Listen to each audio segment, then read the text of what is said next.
Et qui c'est qui est en train de parler? C'est Mouna Nganda. C'est Mouna Nganda qui va parler ici, dans Koudoumane 60, verset 39 à 41. 41, il est dit ici. Après avoir dit cela, donc, dit cela, qu'est-ce qu'il a dit? Jok Sabé les a parlé, les a expliqué des choses à venir, il les a beaucoup exhortés, il les a initiés. Et ensuite, après cela, il demande d'attendre ce qu'il était, en gros, la promesse, parce que les apôtres, à un moment donné, doivent recevoir la puissance. C'est pour ça que Mounanganda dit ici, après cela, après avoir dit cela, Jok Sabé fut enlevé pendant que nous, le, le maintenant, c'est le L majuscule, parce qu'il avait ressuscité déjà, il avait pris déjà une nouvelle nature, donc il n'était plus sujette à la mort, à la fatigue, à la faim, à la soif. C'est pour ça que Mounanganda, il précise. Or, dans les Bibles classiques, il ne précise pas cela. Le majuscule, au moment où il est en train de monter, il n'apparaît pas, parce qu'ils ne savent rien de la spiritualité. Donc, Mounanganda dit ici, Djoksabe fut enlevé pendant que nous, avec L majuscule, regardions, virgule, et une nuée lumineuse le déroba à nos yeux. À nos yeux. Ça veut dire quoi ici? Djoksabe est l'être supérieur dans le plan visible. Il est même au-delà de ce qu'on nomme l'être supérieur. Donc, quand il atteint ce niveau, quand il a ce niveau, au moment où il est en train de monter, les apôtres sont là, sont en train de le voir. Mais les apôtres se le voient comment? Dans quelles conditions? Dans quel plan les apôtres sont en train de le voir ici? Mais Mounanganda révèle quelque chose. Parce que Jok Sabé, quand on parle de lui ici, c'est avec le L majuscule, au moment où il est en train de monter, c'est-à-dire l'élévation spirituelle, il va déclarer ici, il va dire ici qu'il y avait un nuage, une nuée lumineuse, le déroba, le déroba à nos yeux. Ça veut dire quoi? Logiquement, quand tu es l'être suprême, quand tu as le corps glorieux, quand tu es au-delà, au-dessus de la matière, au-dessus de la mort, rien ne peut plus te contenir. Donc, rien ne va te dérober. Ça veut dire que si quelque chose te dérobe, tu es encore contenu dans la chose. C'est pour ça que l'apôtre précise ici en disant, le déroba à nos yeux, à nos yeux. C'est à les yeux que eux, ils ont vu cela. Mais à l'instant où la nuée lumineuse cacha Dieu qui savait, selon à les yeux à eux, Mundi Mangor, entre parenthèses, l'entité du vent, qui est au-dessus de la stratosphère et qui supporte les nuages de la terre apparus auprès de lui. Il y a point ici. Or, nulle part dans les Bibles classiques, on vous dit que quand le fameux Yehoshua ou Jésus est monté, à aucun moment on vous a dit qu'il y avait un ange des vents, l'ange en charge des vents, qui était à côté de lui. Non, c'est pas écrit, parce que ces gens ne savent rien.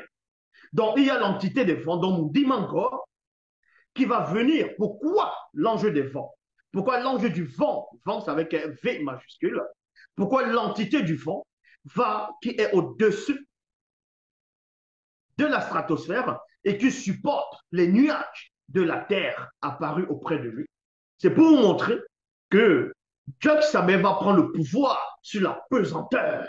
Est-ce que vous comprenez? Au moment où il est en train de monter, il prend le pouvoir c'est-à-dire sur le vent. Il prend le pouvoir sur la pesanteur, sur la matière. La matière non pas physique, mais audible. Donc, il va prendre le pouvoir sur l'élément. Et c'est là où cette entité, Mundi Mangor, l'entité du vent, va apparaître auprès de lui. Et comme nous avions les regards fixés vers le ciel, pendant que Dieu qui savait s'en allait, il y a virgule ici, voici deux hommes noirs. Dans les Bibles classiques, dans Actes des Apôtres, chapitre 1, verset 10, on ne vous dit pas que c'est que ces deux hommes qui sont apparus, qui ont apparu au moment où le nuage a dérobé Yahushua, on ne vous donne pas l'identité de ces hommes-là. Mais quand eux vont représenter ces hommes, ils vont dire, ils vont dessiner des... Mais la vraie version vous dit ici, dans le livre mystérieux, Kalatan Gypsy, le code révélé de la Bible authentique, vous dévoile que c'était deux hommes noirs. C'était des hommes noirs qui sont des veilleurs. On vous donne même l'identité de ces deux hommes-là. C'était des veilleurs vêtus de lin brillant, nous apparurent, et il y a virgule ici, et dire homme de Wassé. Ce Dieu qui savait, virgule, qui a été enlevé au ciel du milieu de vous, virgule, vous, le majuscule, reverrez que dans la condition, du non visible. Donc, non visible ici, c'est avec N majuscule et V majuscule non visible, qu'après la grande consommation. Qu'après la grande consommation. Il y a point ici. Donc, les deux veilleurs n'ont pas dit aux apôtres que la Jox avec que vous voyez, c'est de la même façon qui va revenir. Non? Parce que ces entités sont dans la révélation et sont la révélation.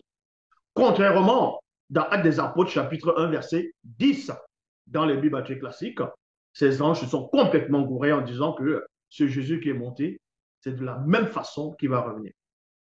Nulle part dans les Écritures, on vous dit que c'est la même façon qu'il va revenir. Maintenant, d'autres vont essayer d'aller dans ce qu'on appelle l'Ancien Testament en disant non, il y avait Adonai Jéhovah, Elohim l'Éternel en fonction des versions, va venir et ses pieds vont se poser sur la montagne. Non. Est-ce que vous êtes complètement dans la confusion? Donc, maintenant, ce Dieu qui savait qui est enlevé au ciel du milieu de vous, vous le reverrez que dans la condition du non visible qu'après la grande consommation. Vous le reverrez que dans... vous le reverrez ici que dans la condition du non visible qu'après la grande consommation. L'un des veilleurs était connu sous le nom de Idoubé, qui veut dire gloire, honneur, considération, estime, respect. Parce que quand les Douala parlent, ils vont plus dire respect.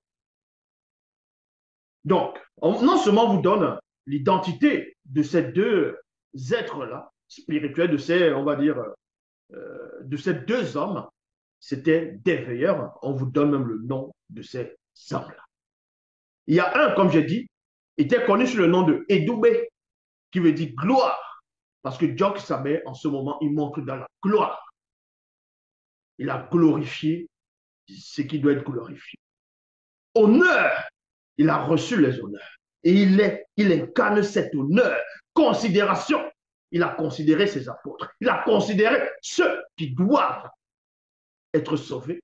Et lui-même, il devient cette considération, estime et respect. Voilà ce que l'un des veilleurs va montrer, l'une des facettes du Dieu qui s'appelle.